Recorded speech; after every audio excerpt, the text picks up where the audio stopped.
télévision Futur Média daleen ak jàmm ci xibaaru digg njolloor bi dina bokk ci li ñuy waxtaane mbiru Sidi Lamine Niass kooke nag levée du corps bi amal nañ ko tey ci suba foofu ci hôpital principal bu Ndakaaru ci teewaayu kilifa yi ñu ne nag lépp ni mu gën a sell rek lañ ko defee laata muy dem foofee ca groupe Walfadjri foofu tamit askan wa fa teewoon rawatina ay liggéeykat yoo xam ne rek ñoo nekkoon ci kilifteem daloon nañ ko njukkal laata muy jubali foofee ca Kaolack boobee sax dinañ fa dem tamit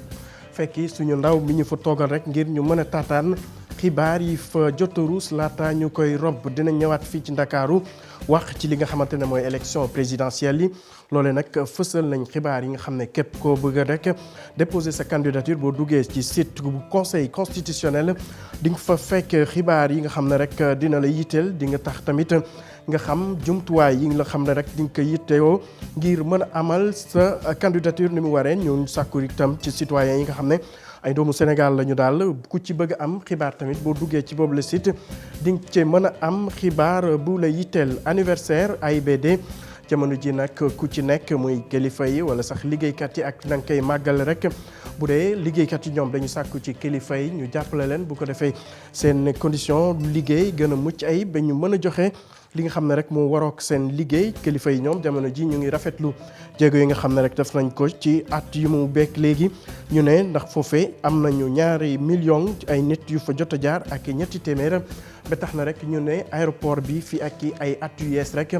dina romb sax li ñu mébétoon mbokk yi li moo di ponk yi boo leen taxeeloo tuuti ñu yaatal ko.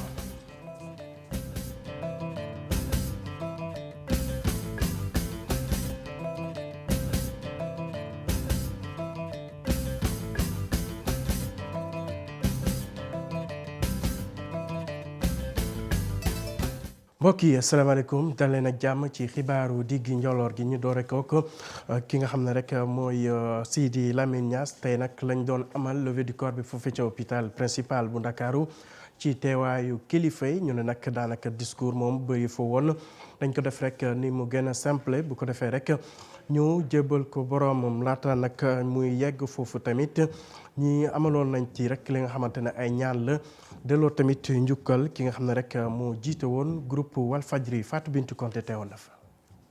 boo xam ne ci simplicité bu mag lañ ko defee fee ci hôpital principal bu Ndakaaru ñu ko décidé di autorité administrative yi bañ ca pare ki nga xam ne moom moo di doomam bi di Cheikh Niass la ñu mujj jox li nga xam ne moom moo di ab néewam Sidi Lamine Niass ñetti fan a ngi nii néewam nekk fee nga xam ne moom moo di hôpital principal bu Ndakaaru tey ci àjjuma ji la doomam ji jot nag li nga xam ne moom moo di néewam ñu fas yéene koo rob fee nga xam ne moom moo di Kaolack gannaaw bu ñu jullee julib àjjuma ba pare balaa ñu ko jox sax nag xawoon na ci am ay jafe-jafe tuuti wante ci côté ay 10 heures le cortège funèbre bi mujjee jógee fee nga xam ne moom moo di hôpital principal direction siège groupe Walfadjri foofu nga xam ne nag mbooloo mu takk moo ko fa doon xaar ngir ñu rendre ko li nga xam ne moom moo di dernier hommage moom Sidi Lamine Niass ay parents naataangoom ak i xaritam ñëwoon nañu assister ci départam bu mujj fii nga xam ne moom moo di Walfadjri moom moo la Sacré-Cœur bi nag fas yéene dem fee nga xam ne moo di këram bu mujj bee. Fatou Bintou Konté dañuy desandi ak levée du corps bu Sidi Lamine Niass boobee bi mu bàyyi ko foofu ca hôpital principal nag dem na ci këru liggéeykaayam bi di Walfadjri foofee nag ay mbokkam xaritam rawatina ñi nga xam ne rek ñoom la doon liggéeyal sukkandiku nañ ci boobu la xew-xew rek ngir delloo njukkal ki ñu jàpp ne rek liggéeyal na lépp lu aju ci wàllu presse ak itam diine fii ci réew mi ñu teewlu seeni kàddu ci caméra bi ca Nolor Amendi. bismillahi rahmani rahim alhamdulillahi rabbil alamin الرحمن الرحيم مالك يوم الدين إياك نعبد وإياك نستعين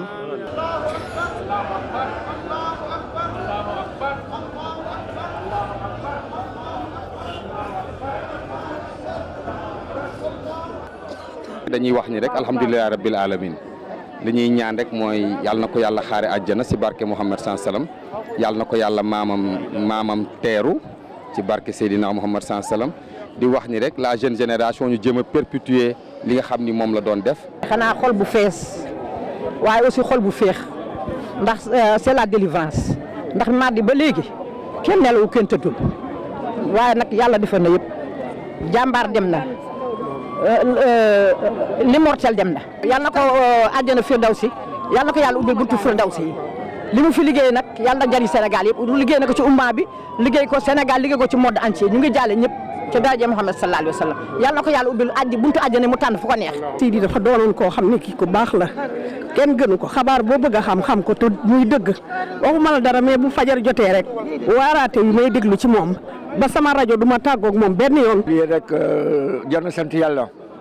ndax ku gis mbooloo mi tey nga xam ne Sidi dafa liggéeyal boppam ki nga xamante ne moo nekkoon sayfu l'islam fu ñu mos a daaneel fu ñu mos a bëgg les ennemis de l'islam mu leen daan xeex jël jaaseem taxaw ubbi télévision ku am looy ñaxtu kër Sidi ku bëgg a daaneel l'islam mu jóg taxaw jàmmaloo ak yow Sidi yàlla ko yàlla xaare àjjana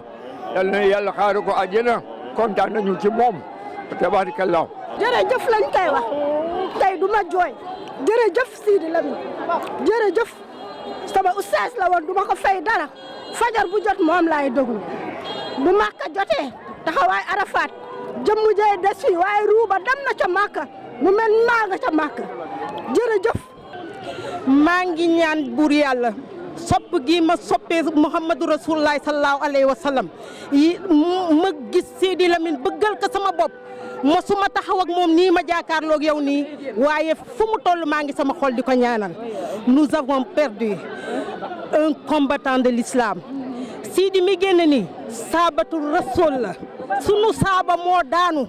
ñu ngi koy jooy xol ñu ngi koy ñaanal yàlla na ko cat seexlu yàlla na ko borom bi wane leeg Muhammad Rasulullah maamam sallallahu alayhi wa sallam wane ko ay maamam. yàlla na ko yàlla def li mu doon def ci àdduna bi yàlla na ko yàlla fay. sëñ bi ci barke sëñ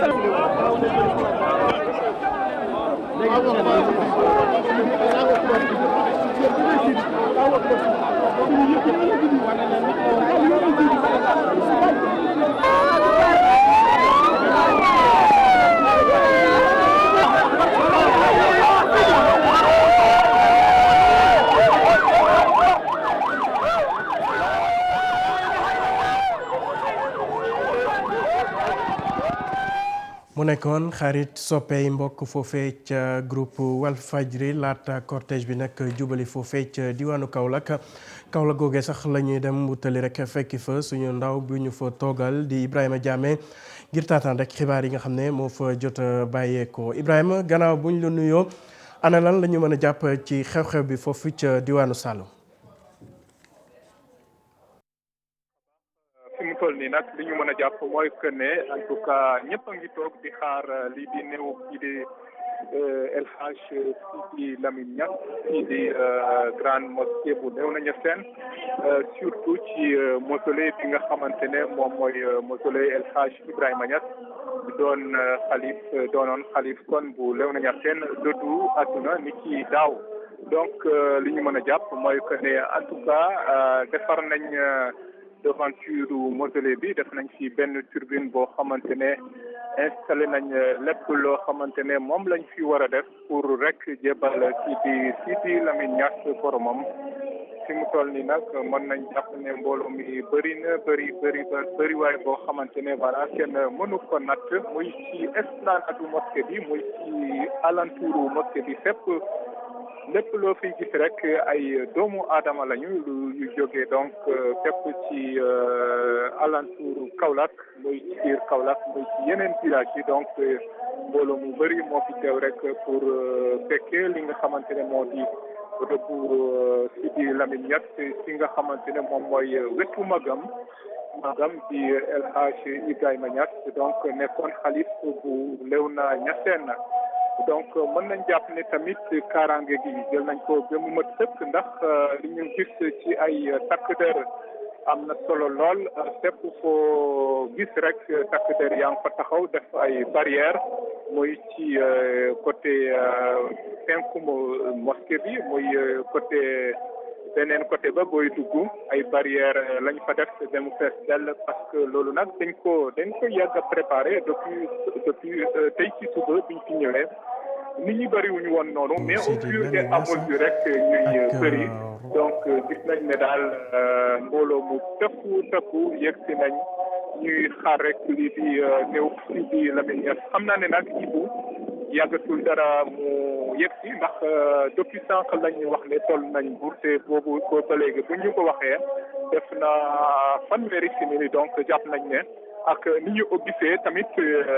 ñu di takk der yi di réorganiser waat jàpp nañ ne kon peut-être yàggatul mu yegg si parce que ñu ngi génne ñi nga xamante ne ñoom ñooy ñi fi nekkoon ñëpp ci wetu mausolée bi ñu ngi leen di génne pour rek gën a organiser affaire bi donc jàpp nañ ne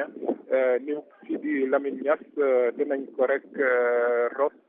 bu ñu jullee altuma ji te noppi loolu lañ fi jàppagum donc nit ñaa ngi xaar c'est vrai que ne kanam yi triste nañu trop ñu bëri ci taalibe yi boo leen xoolee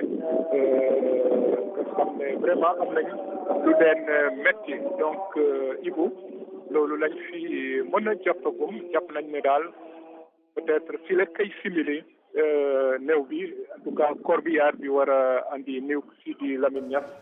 actuellement léegi mu yegg si. jërëjëf Ibrahima ñu bàyyi la nga wéyal liggéey bi di ko ñaanal rek yàlla teeru ko te atte ko ci yermandeem ñu wax ci leneen del si fii ci télévision Futurs Médias bàyyi ko fi dem te diwaanu Fulaadu foofee nag mébét bi mooy fexe ba askan rawatina gox yi nekk ci biir réew mi fépp mën a am courant bu ko defee rek seen nekkin gën a mucc ayib jawriñ bi ñu denk Senelec nag moo yëkkati kàddu yi ne atum 2012 ak léegi daanaka lu ëpp ñetti téeméeri gox fii ci biir réew mi rek am nañ courant seen mébét mooy fii ak at yu yees diwaanu de Sénégal yëpp mën a am courant ñu teewlu jàngat bi ci Abdoulaye Diallo def. bi nguuru Macky Sall toogee ci bopp réew mi ak léegi nombre dëkk yi jot a am courant ci diggante bi dafa daal di doublé maanaam de 1658 dëkk en 2012 ci 2018 bi ñoo ngi ci 3854 dëkk yi am courant ci kaddu Mouhamadou Mokhtar Cissé di directeur général bu Senelec mi ñëwoon uyu askanu Kojangina ab dëkk kaw bu commune Jalambere fu Senelec tabax benn daaray tubaab ak benn kër docteur. de nombreuses informations faites. nguur gi góorgóorlu na depuis 2012 ndaxte le nombre de villages yi ñu jox courant ci biir réew mi dañ ko multiplier par ñaar ci juróomi at gouvernement du Sénégal jóge na de 1658 villages ñu jëmbe 3854 dëkk kaw yi ñu électrifié donte yooyee jéego yi nguur gi amal ci wàllu courant jot ci courant fii ci diwaanu Kolda daa jafe lool noonee lañ fi amal ay chantier ngir ñu bëri mën a jot ci boobu courant. partenaire u Kalpataru yi nga xam ne benn entreprise indienne la buy liggéey ci Sénégal am projet bi nga xam ne président de la République moo ko xalaatoon nas ko sant nu ko nun waa Sénégal nu koy def mu ni haute tension bi jóge na Ndar jóge Manantali romb dem Bakel jëm Ndar wàcc ba Dakar jël Sénégal lu bëri ci moom mais côté Tamba jëm Ziguinchor dafa desoon bokku ci woon donc projet bi day tax léegi nu mën relier Ziguinchor ba Ndar. askan bi nga xam ne yooyee chantier taxoon nañu toxu mbaa ñu toxal seeni tool seeni daara wala seeni kër docteur Senelec ci biir li ñu duppee responsabilité sociale d'entreprise moo tabaxal waa Kojangina ab daaray tubaab ak case de santé. donc moo tax fii bu ñu fi ñëwee ñu xool nit ñi lu ñu gën a soxla école bokk na ci jumtukaay yu jëm ci wàllu faj gi yaram bokk na ci ñu tabaxal leen case de santé def ci équipement mais également tabaxal leen école équipé ko. loolu la waa Senelec jëf ci dëkk bu ñu wax Kojangina ci école bu bees bu ñu tabax boo xam ne ñaari classe la am na mur clôture am na case des tout-petits am na également ay toilettes ay wanag am na ndox am na électrique. directeur général Senelec daf fi xamle seeni prochaine liggéey yi ñu fas yéene amal ci tabax ay lycée technique ak ay centre de formation professionnelle. ñu wax ci leneen rawatina ci anniversaire u aéroport international Blaise Diagne ca diwaanu Diass ñoom nag liggéeykat yi ñoo jóg rek sukkandiku ci jamono yi ñuy màggal seen anniversaire boobu di sàkku ci kilifa yi ñu gën leen taxaw ci lépp lu aju ci seen nekkin rawatina béréb yi ñu liggéey bu ko defee rek ci li ñuy yëngu tamit ñu mën ci gis seen bopp ñu déglu kenn ci ñoom Bokar si lay wuyoo ci micro ci lo Mamadou Sa. gis nañu ay nit ay structure yuy jóg pour def ay fête mais ñun suñu xel nekkul ci fête parce que quand même def nañu un an boo xam ne personnel bi dafa sonn personnel bi galéré na un an koo ci gis tey jël na 2 ans d'âge ou 3 ans d'âge de plus ci une année ndax trajet bu metti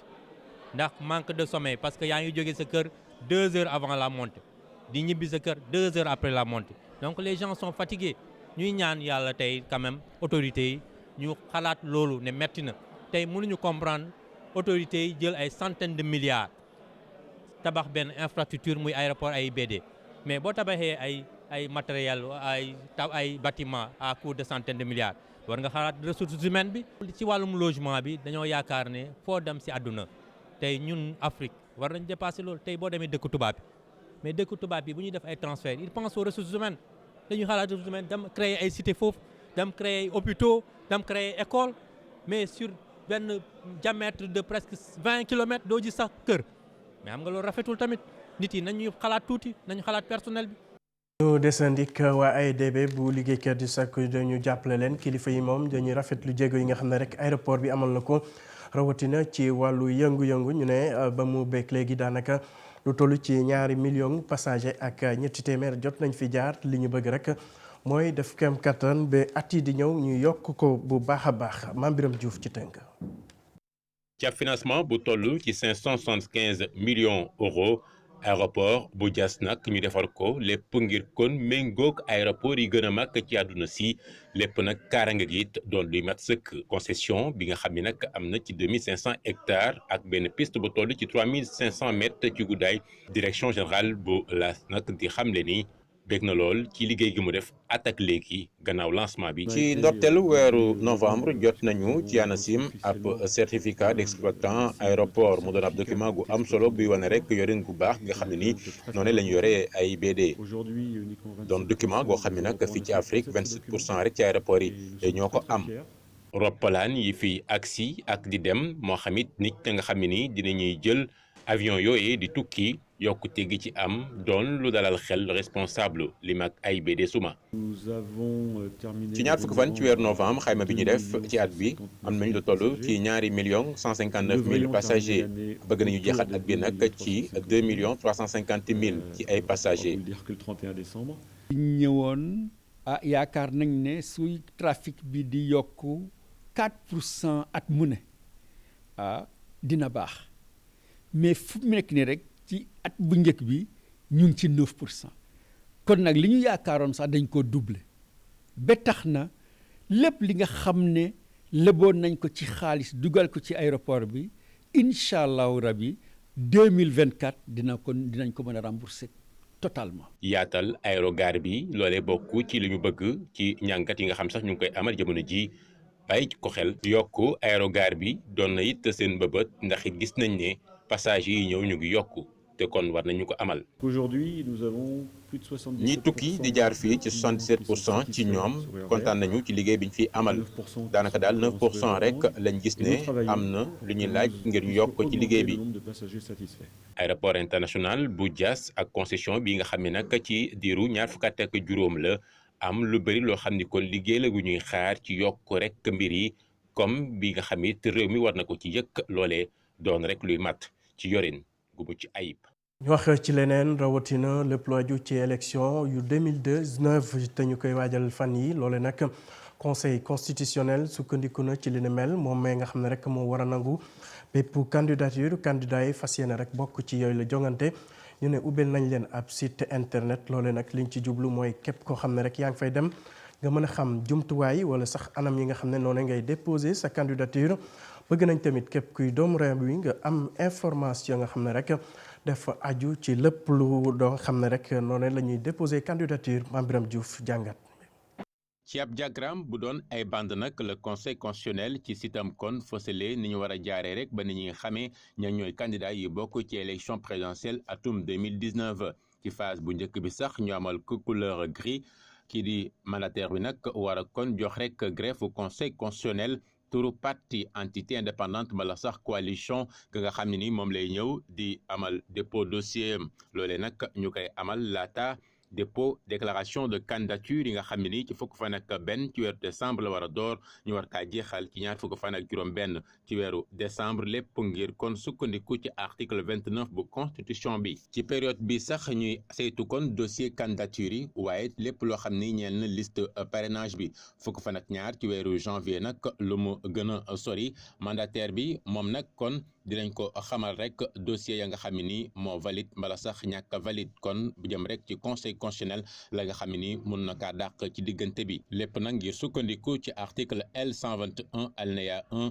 bu code électoral bi ci bande orange bi sax ñuy xamle ni kii di mandataire bi bu weesoo loolee ñaari fan kon gannaaw war na mun a am rek recours goo xam ni dina ko def lépp ngir soppi lañ jàpp ni dafa jaarul yoon muy parrain nga gis ne ëpp na ci ab liste. ba tey ci site conseil constitutionnel bi ñuy xamle ni bu desee fanweeri fan ak juróom laata ñoo amal vote bi dinañu kon publier liste candidat yi ñaari fan bu ko tegee dina am nag loo xam ne ni may nañu ko mandataire bi muy kon amal ab recours ngir sukkandiku ba tey ci article L 121 alinéa 1 et 2 bu code électoral. bu ñu agsee nag ci ñaar fukk fan ci weeru janvier atum 2019 conseil constitutionnel moom kat dina xool bu fekkee ne recours am na mu joxe ci ndogal bu fekkee nag amul moo arrêté te fësal candidat yi nga xam ne nii kon xam nañu ñii kat ci dëgg-dëgg ñooy bokk ci jongante yi.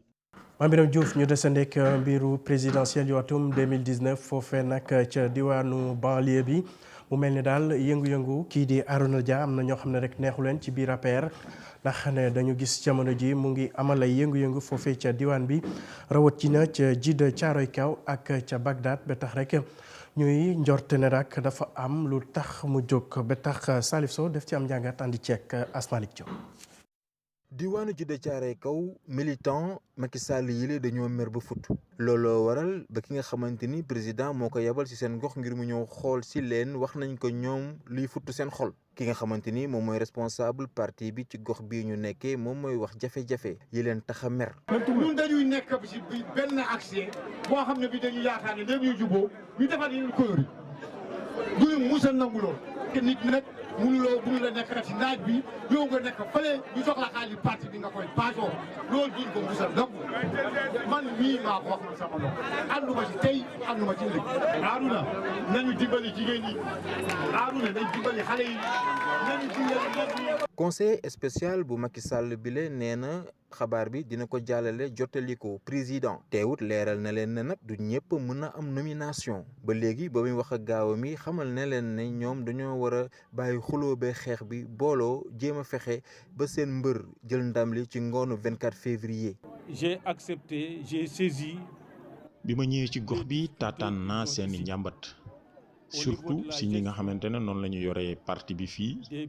jëm ci wàllu ni nga xamante ne noonu la ñuy séddale li nga xamante ne moom mooy dimbalu parti bi yooyu yëpp nag daañu ko jébbal ki nga xamante ne moom mooy kilifa gi di président Macky Sall jiite suñu parti. Nous allons saisir les autorités compétentes pour que le partage soit équitable. ñetti weer desatul ci élection présidentielle yi. parrainage yi ñu ngi taw fii jëm ci APR waaye noonu it la ñu meree ki nga xamante ni moom mooy Macky Sall wala ñi ko fi nekk. ñu desandi ci mbiru politique jóge ci banlieue bu Ndakaaru dem ba ca diwaanu France foofee nag ca Mantes-la-Jolie jamono ji ñu ngi waajal rek tukk bi nga xam ne njiitu réew mi Macky Sall war na ko fa amal loolee nag tax benn farandoo Khalifa Sall di Barthélémy Dias jiitu na ko fa. ngir wax ak askan wi lenn ci loo xam ne rek neexu ko ñi gouvernement jamono ji di doxalee fas yéene na ko tamit wéyal ci yeneen gox ñu déglu ci Ibrahima Camara. ay fan rek des ngir njiitu réew mi Macky Sall ak si fii si Mantes-la-Jolie maire Sacré-Cœur bi di Barthélémy Dias jiitu ko fii. te askanu Mantes-la-Jolie ñoom xam nañ est-ce que gis nañ seen bopp ci leen Macky Sall digoon am déet je pense que donc lii di fulla lii di fayda lii di jom ak gëm sa bopp gëm ëllëgu Sénégal. mooy suñu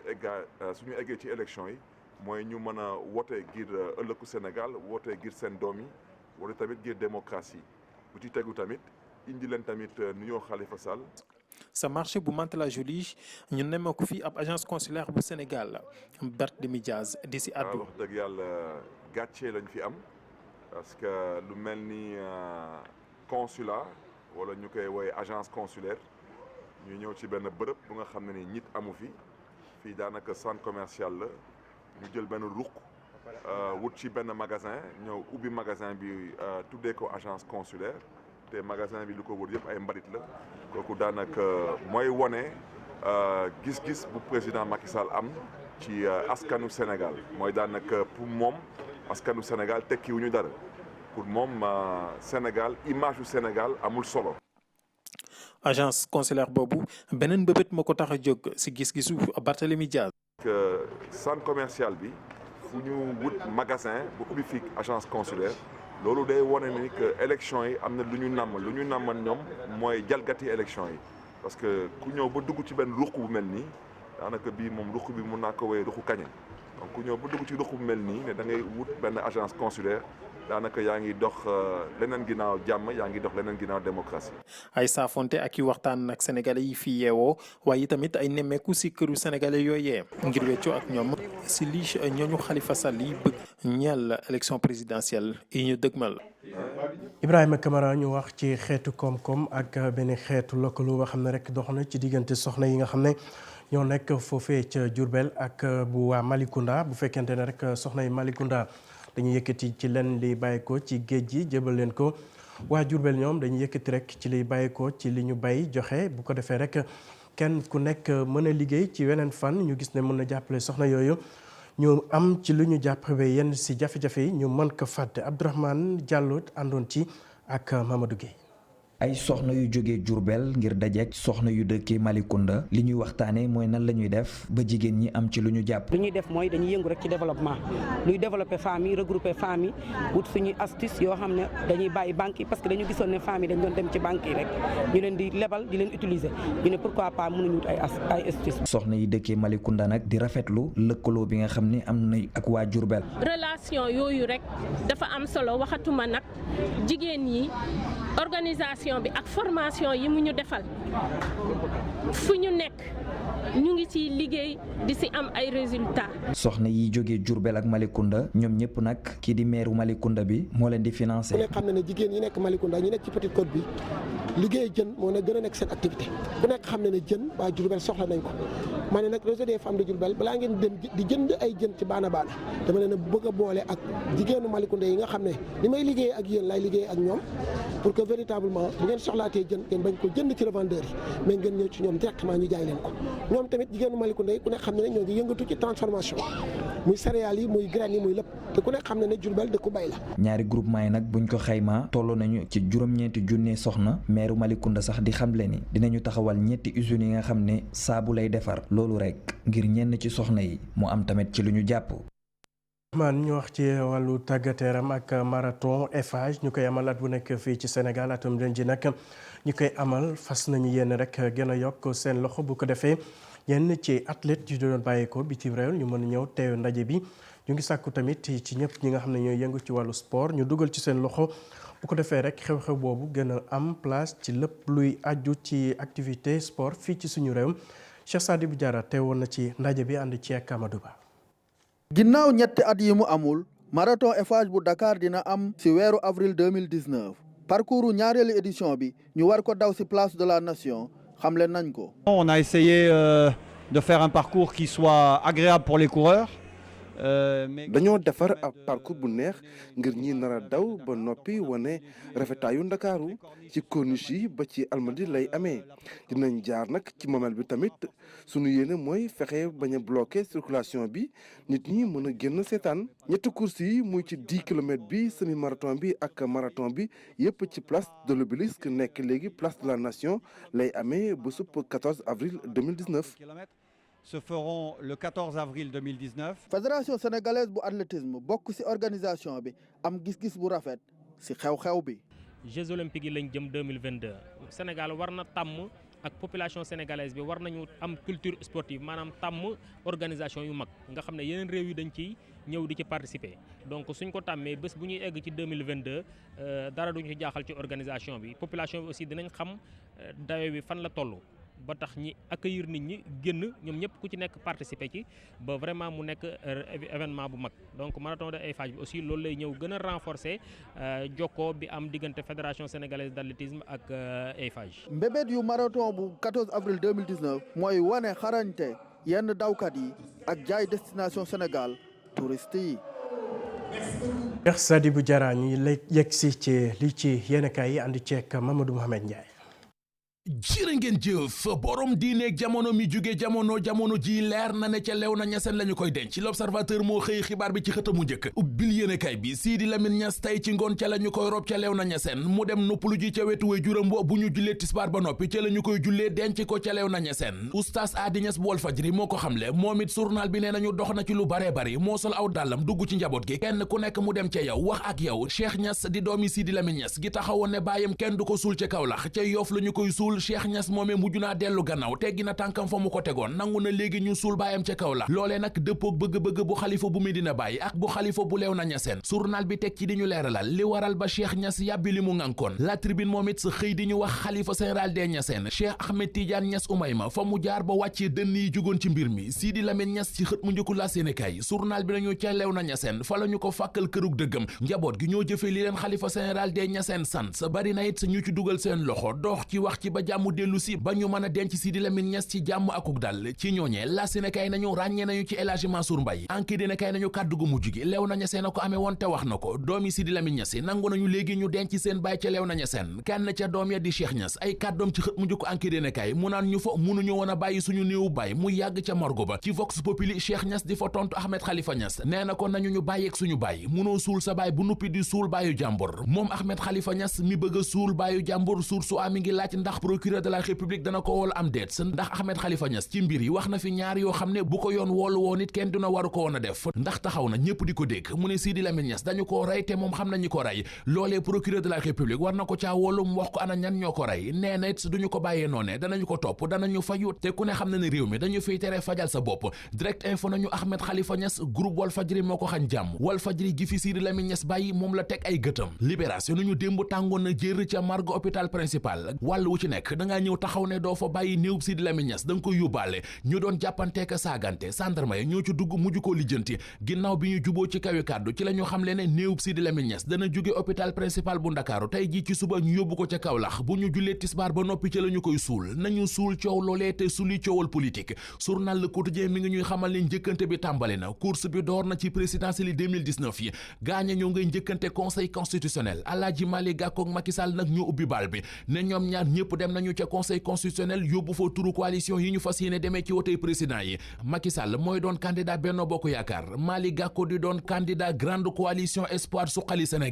Sénégal Siré Dia jël na ndam li ci wàllu parrainage yi source a moo ko bind ubbil yéenekaay bi directeur général bu poste di Pape Siré Dia battre na record parrainage yi ci réew mi dajale na 104 580 signature muy record national signature yooyee jox na ko démb Ousmane Tanor Dieng délégué régional bu Thiès source a nañu moom Siré Dia mi ñu tuddee Baye Fallou Macky Sall ñi ko doon diir mbagg nañu fay seeni lamp te dem tëddi ndax Siré Dia def na leen ko direct info nañu Siré Dia toj na fi am na lu ëpp téeméeri junniy signature ci wàllu parrainage yi enquête yéenekaay moom it xëy di dëggal xibaar bi Siré Dia romb na téeméeri junniy signature yéenekaay bi boole kook photo bu Siré Dia gàddoo bagaanu signature yi di ko jébbal Ousmane Tanor Dieng Aïda Mbacke mu kaburu tama ëpp koy buum gudd yi ñu toll l'observateur nañu Aïda Mbacke mooy ndaw si ñu ne moo taaloon jëkkëram Xaadim Njaay ca maris ba mu jaara ca faatu moom ndaw si ma nga ca kaso ba fa la fanaan démb juge bu 8e cabinet moo ko mandat dépôt ñu jël ko yóbbu ca kaso bu camp pénal mbiri boomaate di assassinat loolee la ñu koy toppee Vox Populi nañu waaye moom ndaw si di Aïda Mbacke ba muy janook enquêteurs yi weddi na loolee ba mu set wecc ci enquête ba nee na assassinat amu ci li am dogalu yàlla la fiiraange moo ko defloo. Mamadou Mohamed Ndiaye cant ak ngërëm ñenn la yéen tamit naka noonu ci teewlu beeg safo bi di leen ñaanal kenn lu jàmm di ko sàkku ci yéen jërë ngeen jëf.